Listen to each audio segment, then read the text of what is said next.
Waalaikumsalam warahmatullahi wabarakatuh. Sejatinya pernikahan itu dilakukan dengan cara sukarela. Makanya dari pihak penghulu pun ketika dalam pernikahan itu biasanya ada pertanyaan yang diajukan kepada mempelai wanita, yaitu apakah pernikahan ini dilakukan secara sukarela atau memang ada paksaan.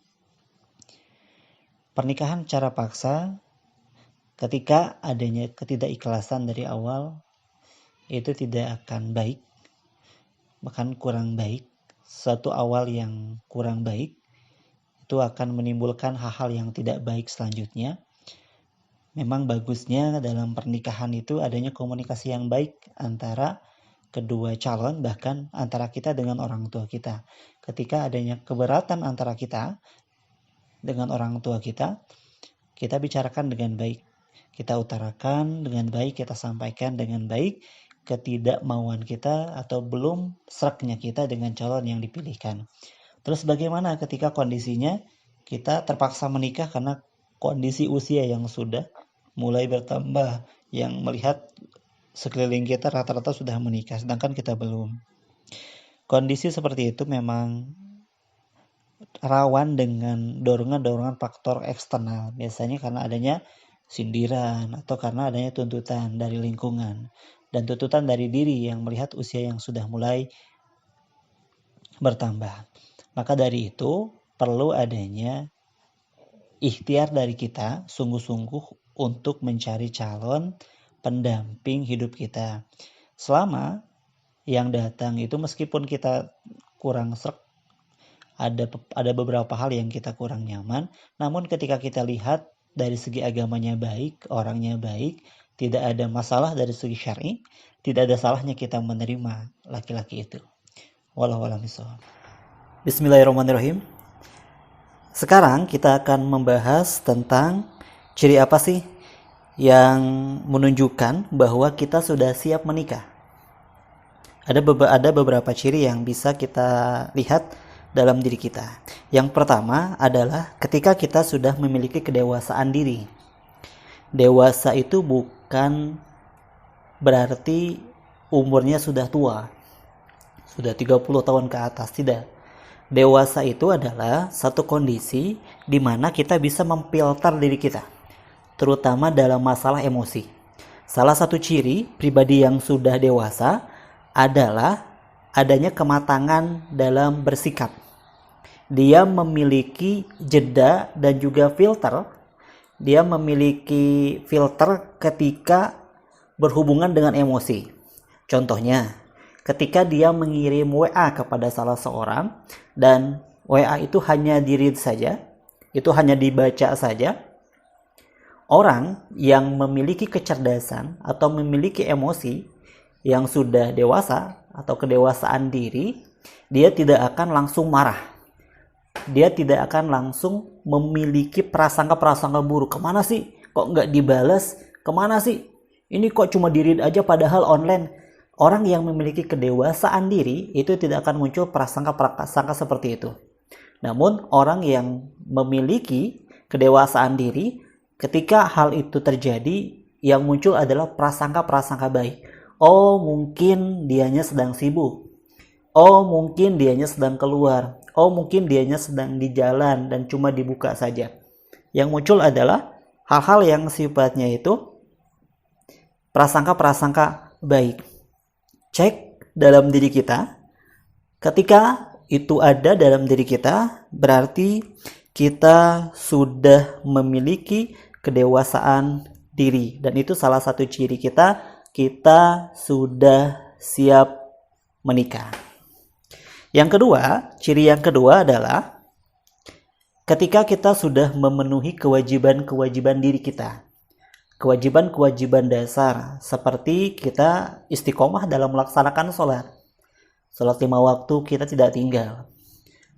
Terus istiqomah menjalankan kewajiban-kewajiban. Hubungan kita sangat baik kepada kedua orang tua. Kita mampu memuliakannya meskipun kita belum mampu memberikan kemuliaan dari segi materi, karena materi kita terbatas. Dan juga kewajiban-kewajiban yang lainnya, kewajiban dasar yang harus kita penuhi sebagai seorang muslimin. Itu yang kedua. Yang ketiga, ketika kita sudah dikatakan sudah siap menikah, yang ketiga adalah memiliki mental siap menikah. Mungkin ada di antara kita yang sudah berpikiran dan bermunculan pikiran-pikiran was-was, adanya rasa khawatir. Nanti gimana ya menikah? Bagaimana menjadi seorang istri? Bagaimana kalau tidak mampu melayani suami dengan baik? Bagaimana kalau tidak bisa membahagiakan istri kita? Pikiran-pikiran sepintas seperti itu pikiran yang sangat-sangat wajar.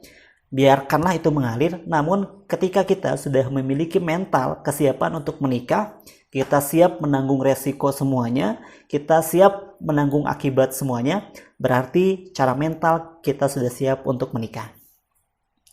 Dan yang terakhir, ketika kita sudah siap menikah, dan kapan kita dinyatakan sudah siap menikah, khusus untuk laki-laki adalah yang pertama, ketika dia bisa memberikan nafkah secara batin.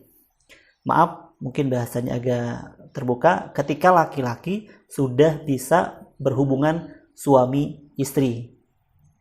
Berarti dia sudah siap dikatakan untuk menikah. Dan yang kedua, khusus untuk laki-laki, ketika dia sudah memiliki mental mandiri dan juga bisa memberikan nafkah untuk anak dan istrinya kelak. Tidak harus dia menjadi seorang yang kaya, banyak harta, namun dalam artian dia memiliki mental mandiri dan mampu untuk mencarikan nafkah kehidupan anak dan juga istrinya kelak. Apakah keempat itu ada dalam diri kita? Kalau ada, berarti selamat, kita sudah siap untuk menikah.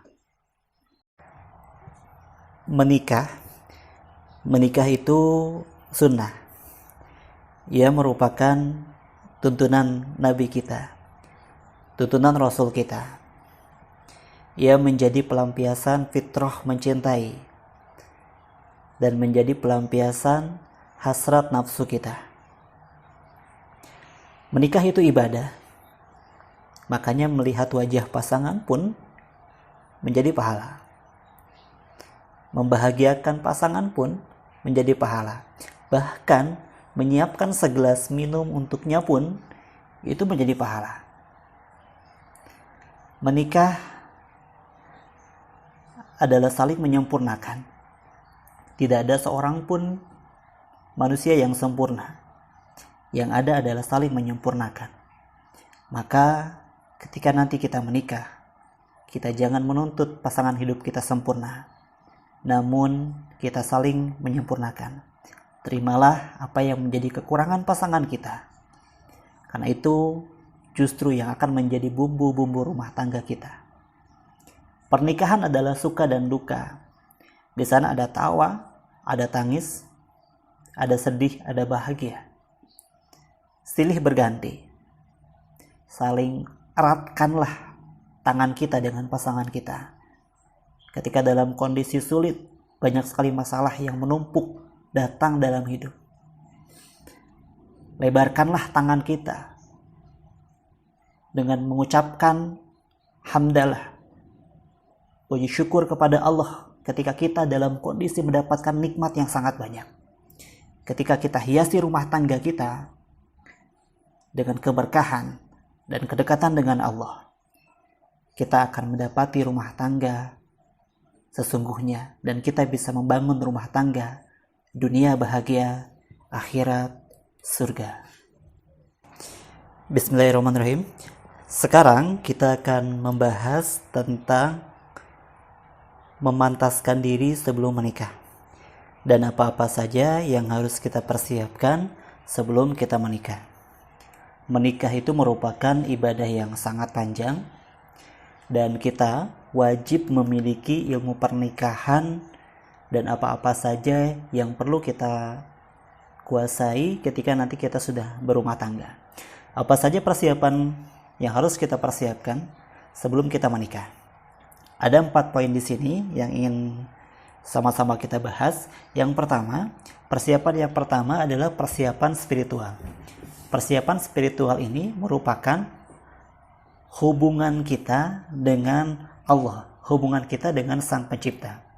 Maka yang pertama kali adalah persiapkan spiritual kita. Perbaiki hubungan kita dengan Allah. perbaiki hubungan kita dengan Sang Pencipta. Ketika kita merasa masih kurang dalam menjalankan ibadah-ibadah wajib, bahkan masih sangat kurang menjalankan ibadah-ibadah sunnah, kita perbaiki itu. Mumpung kita belum menikah. Kita berharap ketika nanti kita menikah, kita mendapatkan anak yang soleh dan juga soleha. Sulit kita mendapatkan anak yang soleh dan soleha, sedangkan kita sendirinya pun itu belum memperbaiki diri kita dan juga memperbaiki hubungan kita dengan Allah. Yang pertama, spiritual. Yang kedua, kita persiapkan emosional. Persiapkan emosi kita. Jangan sampai ketika nanti kita menikah, kita menjadi pasangan hidup yang pemarah, yang gampang sekali marah, gampang sekali tersulut emosi, gampang sekali prasangka buruk kepada pasangan kita. Maka sebelum menikah kita persiapkan emosi kita. Cara agar kita bisa melatih emosi kita, cara sederhana yaitu dengan cara kita bisa menahan emosi kita ketika kita dalam kondisi marah. Sama seperti yang Rasul ajarkan kepada kita ketika kita hendak marah, dalam kondisi kita berdiri kemudian duduk, dalam kondisi duduk kita berbaring. Masih ada rasa amarah juga, kemudian kita berwudu. Ini merupakan terapi emosi yang diajarkan kepada Rasul, sehingga mengajarkan kepada kita lambat laun ketika ada kondisi yang menuntut kita, menyebabkan kita mau marah, kita tidak marah. Kenapa? Emosi kita sudah dilatih untuk tenang. Jadi persiapkan emosi kita, latih emosi kita agar kita memiliki kecerdasan emosi. Yang ketiga, yang harus kita siapkan adalah intelektual, keilmuan kita. Sebelum kita menikah, coba kita belajar tentang fikih nikah. Sebenarnya saya ingin bahas tentang fikih nikah di sini, namun karena pembahasannya sangat panjang, waktu kita tidak terkejar untuk membahas itu. Makanya silakan kita semua pelajari ilmu-ilmu pernikahan, salah satunya tentang fikih nikah. Apa yang menjadi kewajiban kita sebagai seorang suami? Apa yang menjadi kewajiban kita, menjadi hak kita sebagai suami dan juga istri? Kita harus pahami itu. Contoh misalnya, kewajiban kita sebagai seorang suami nanti adalah menafkahi. Yang kedua, memberikan tempat tinggal. Yang ketiga, memberikan makan. Yang keempat, memberikan asupan ilmu agama. Itu harus kita kuasai. Kewajiban kita menjadi seorang istri yang paling utama satu adalah taat kepada suami. Hanya taat kepada suami, ketaatan kepada suami. Ilmu-ilmu yang berhubungan tentang pernikahan itu harus kita kuasai, harus kita miliki. Termasuk salah satunya ilmu memahami karakter pasangan hidup kita. Karena kita akan sulit hidup satu rumah dengan orang yang kita tidak paham tentang karakternya. Bahkan kita tidak tahu tentang karakter dasarnya. Kita kuasai itu. Yang keempat, yang harus kita persiapkan sebelum kita menikah adalah finansial, keuangan. Ketika nanti kita menikah, kita ingin menikah di tempat seperti apa? Ingin menikah di rumah saja? Ya. Namun nanti walimahnya seperti apa? Pesta pernikahannya seperti apa? Maunya seperti apa? Dari sekarang harus dipersiapkan dan kita memiliki gambaran kira-kira uang yang perlu kita siapkan itu berapa. Oh, saya dalam masalah pernikahan saya mah nggak ribet, saya mah cukup sah pernikahan, walimah cuma sederhana, boleh silakan.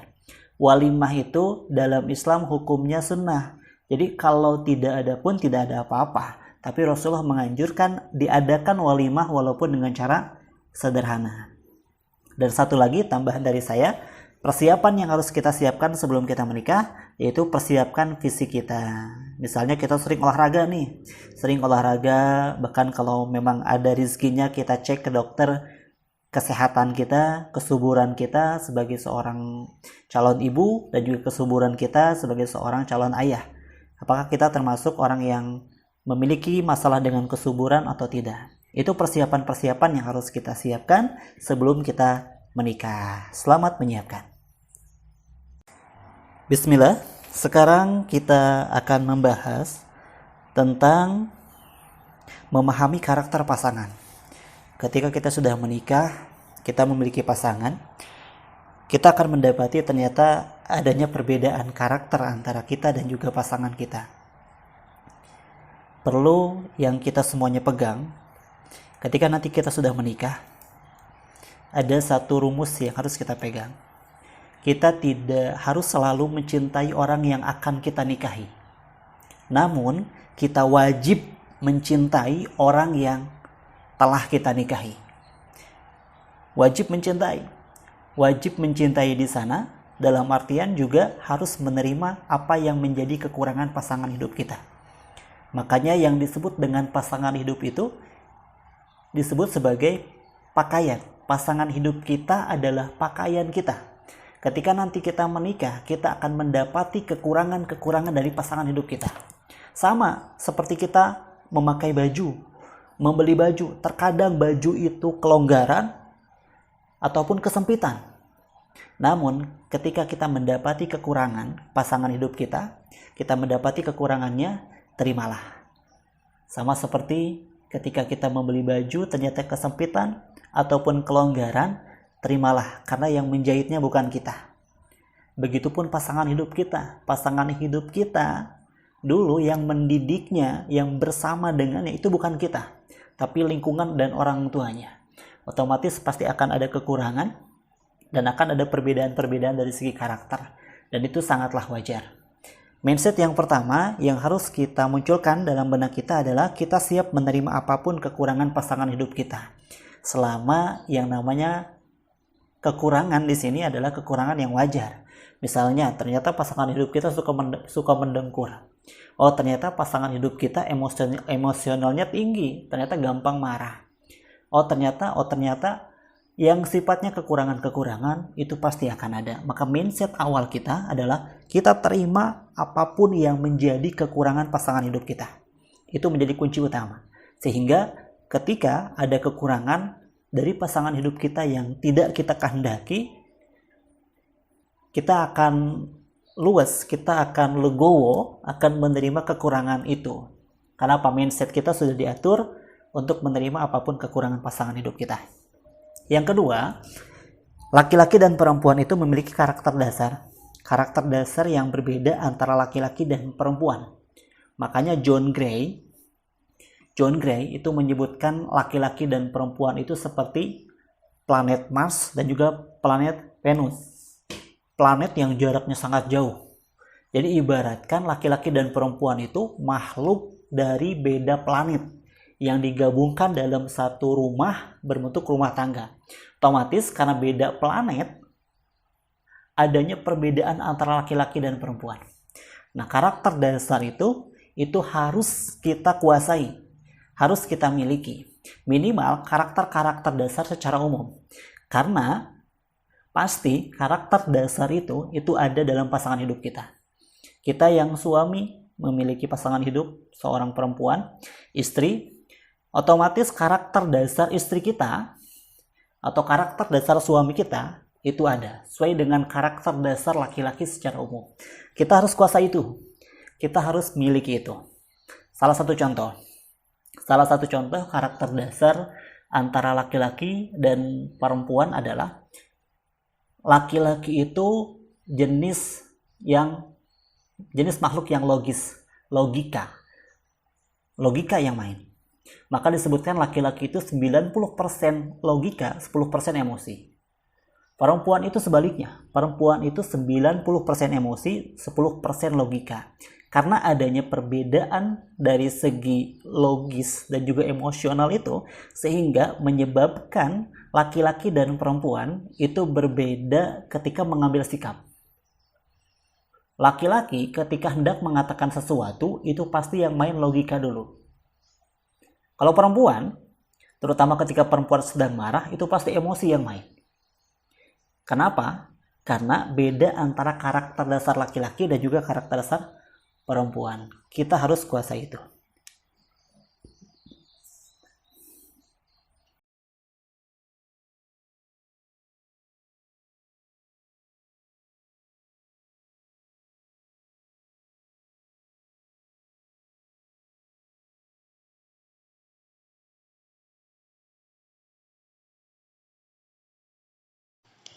Waalaikumsalam warahmatullahi wabarakatuh.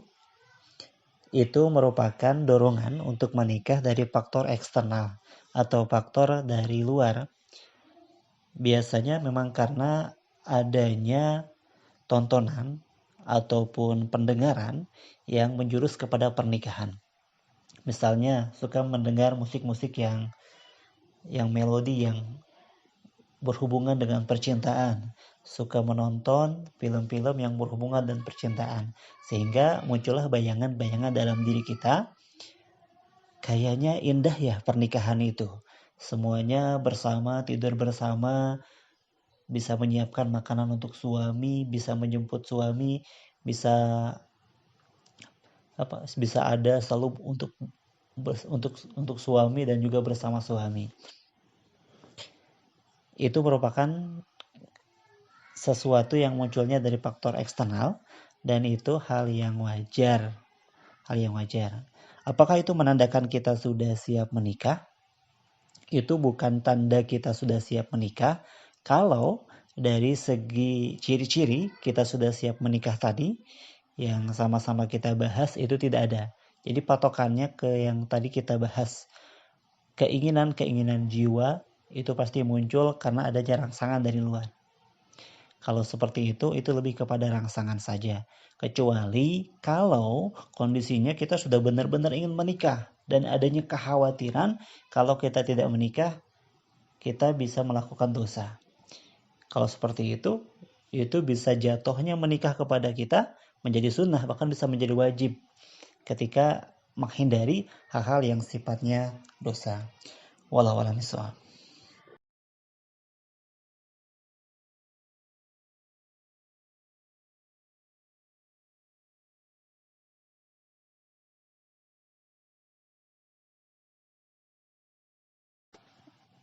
Waalaikumsalam warahmatullahi wabarakatuh. Adakah batasan taatan dalam suami? Jawabannya tidak ada. Tidak ada batasan ketaatan dalam suami. Ketaatan kepada suami itu unlimited, tanpa batas, selama masih dalam koridor agama. Ketika keluar dari koridor agama, misalnya suami meminta untuk murtad dari agama, ketaatan itu nggak ada. Karena pas dalam kondisi itu suami tidak taat kepada aturan Allah.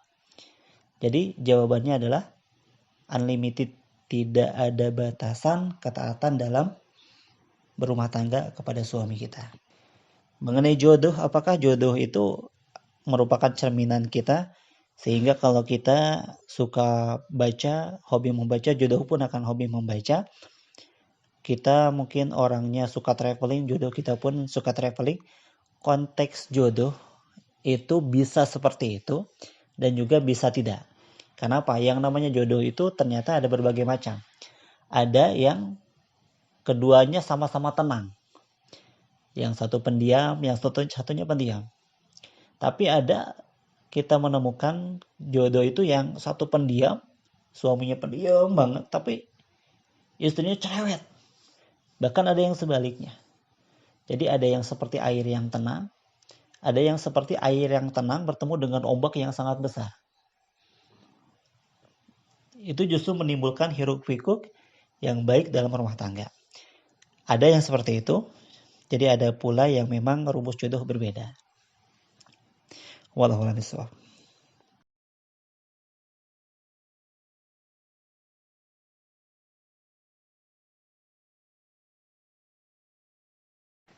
Waalaikumsalam warahmatullahi wabarakatuh. Finansial memang perlu kita perhatikan, namun finansial itu bukan tolak ukur. Jadi ketika seseorang dari segi finansial, terutama perempuan, yang memang menjadi tanggung jawab laki-laki, ketika dalam finansial belum bisa memenuhi, untuk diri mungkin karena belum bekerja dan sebagainya, itu bukan menjadi penghalang dia dalam pernikahan. Jadi boleh dia tetap melaksanakan pernikahan dan itu bukan penghalang dia menuju pernikahan. Jadi finansial itu bukan syarat seseorang harus menikah. Jadi ketika syarat itu tidak terpenuhi, tidak bisa Waalaikumsalam menikah. warahmatullahi Tidak seperti wabarakatuh. itu. Tetap bisa Mengenai menikah. walimah Hanya itu finansial itu merupakan merupakan hal yang hal perlu yang disiapkan. sunnah kita laksanakan Terutama untuk dalam pernikahan, calon meskipun dengan laki-laki. memotong seekor Dan kambing. finansial di sini bukan Biasanya hanya dalam orang artian dia tua memiliki harta yang karena banyak, ingin tapi adalah yang terbaik mental untuk mandiri. anaknya, Itu yang penting. ingin yang terbaik, Wallahu a'lam akhirnya dia bishawab. berpikiran harus menyiapkan yang terbaik dalam pernikahan anaknya. Termasuk salah satunya adanya pesta dalam walimah. Walimah yang besar, bisa mengundang banyak orang datang ke pernikahan anaknya. Itu pikiran orang tua. Jadi tetap positive thinking kita adalah bahwa orang tua ingin yang terbaik untuk kita. Hanya saja perlu kita berikan penjelasan kepada orang tua bahwa yang namanya walimah ini itu bukan tolak ukur pernikahan. Karena banyak di luar sana orang tua yang sampai dia meminjam uang ke bank, meminjam uang ke sana kemari. Bahkan ada orang yang mau menikah meminjam uang ke sana kemari hanya karena ingin memenuhi standarisasi walimah orang tuanya. Sehingga ketika sudah menikah yang terjadi adalah pikiran hutang, membayar hutang bekas pernikahan sebelumnya. Kan salah satu teman saya ada yang sampai belasan tahun dia baru bisa melunasi hutang bekas pernikahannya dulu, yaitu karena dulu minjem ketika walimah.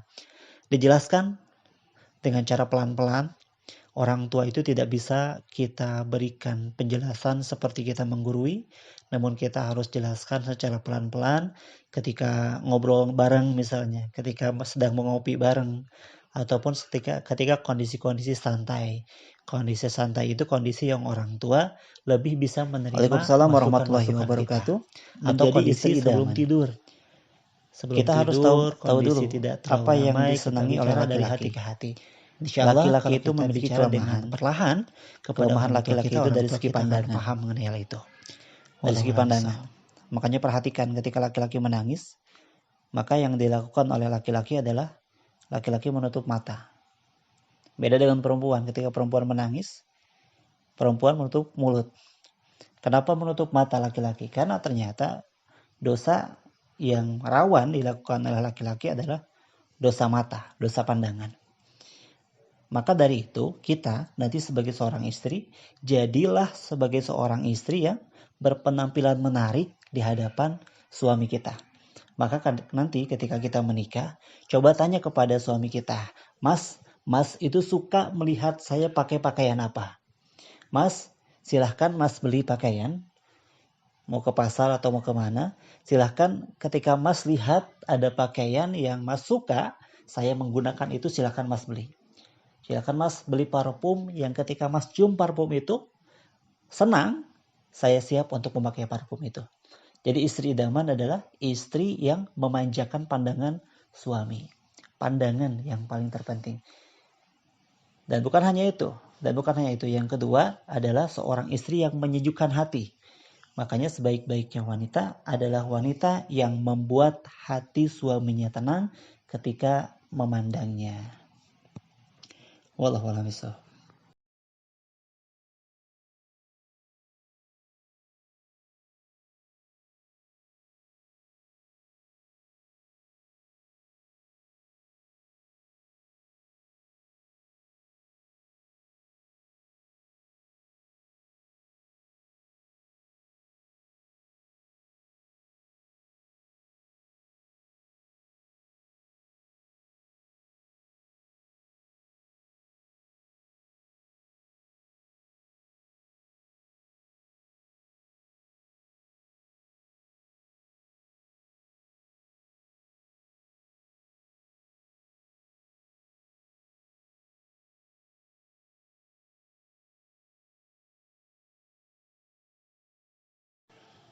Waalaikumsalam warahmatullahi wabarakatuh.